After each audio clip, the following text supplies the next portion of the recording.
First, film and the art of cinematography, which rarely produces any recognisable stars. But Chris Doyle is one exception. He's an Australian maverick who's settled in Asia, and he's being credited with nothing less than changing the look of cinema.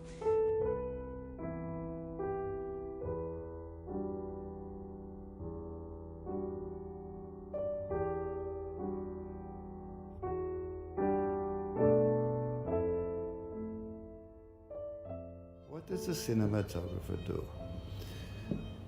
Away with words. Away with words means taking the words that somebody's written in their little room at 3 a.m. in the morning in the corner of, for example, a Cornish cottage or a New York suburban apartment, and give it a form that is more than the words. That's what a cinematographer does.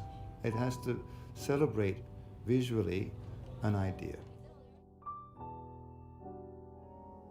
In general, I think, to me, I take much more pleasure in this Asian process, which is finding the film rather than creating the film. You don't have the budget to do much. You can't change the color of a wall. You certainly can't take away a wall. So you take what you have and try to make it into something valid for you.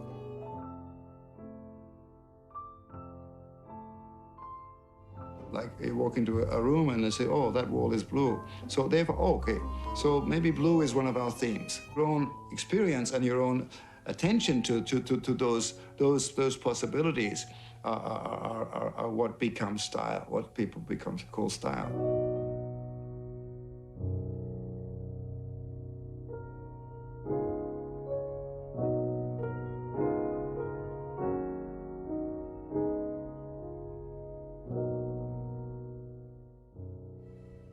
The organic nature of the camera is very important to me. The balance and how it feels. And I've done so many films handheld, and only because of the cameras. We have lower budgets. We are in very tight spaces. We don't have a big crew. So the organic nature of the camera is very important to me.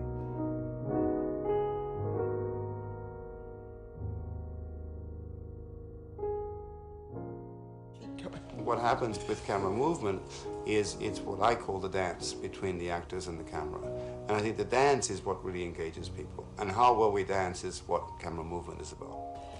I always felt that the camera is in a very intimate relationship with the actors. And I think that it is a dance, that you take me somewhere and I go with you. And that gives the actors more flexibility.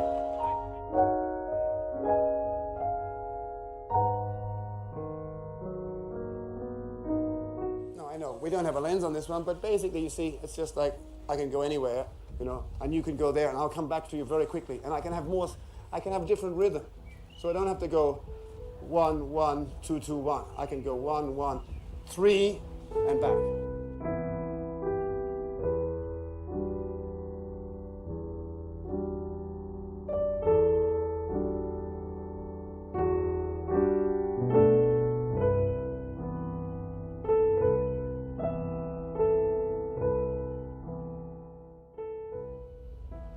We've made films that had a certain budget, and it was actually often stealing the neon light. It was often using the ambient light, which is very soft and non-directional, and has a certain quality and a certain beauty, especially if a woman walks through it, or if someone is silhouetted in neon light, is extremely beautiful.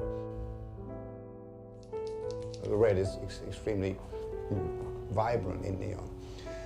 And for us, that's something, again, because red is such a ceremonial, such a symbolic color in Chinese culture, is you're really careful, how you use the red.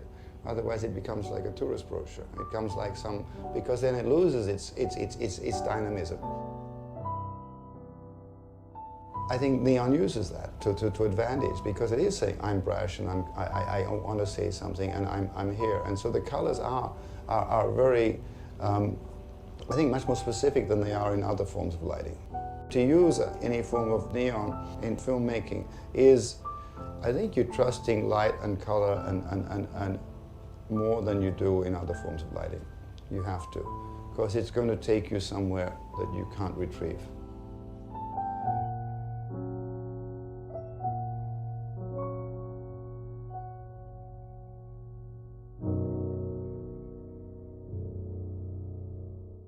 sense of, I think the films that we've been trying to make, try to give you a sense of space, a sense of why this story happens is because it happens here.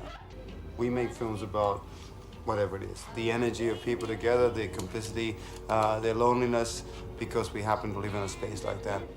Again, it's a response to the working and the physical and the emotional environment that is being created, not by so much by us, but by the characteristics of the space in which we work.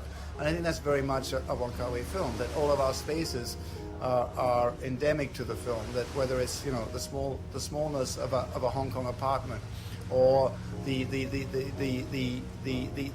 infinity of a waterfall in Argentina, or in this case, the changes of climate in the sky as you sit there just within a very small amount of time. Once you're thrown into a space where you have no control, then the only control is response to what is being given to you. So I think that's a great step in terms of where that takes you as a person, as a person who is supposedly sharing something visually, and certainly as a filmmaker, because then you have to be very focused on what is to be conveyed and how best it can be conveyed. And it's not you deciding, and that's great. Actually, that's very liberating in many ways. Almost as liberating as beer.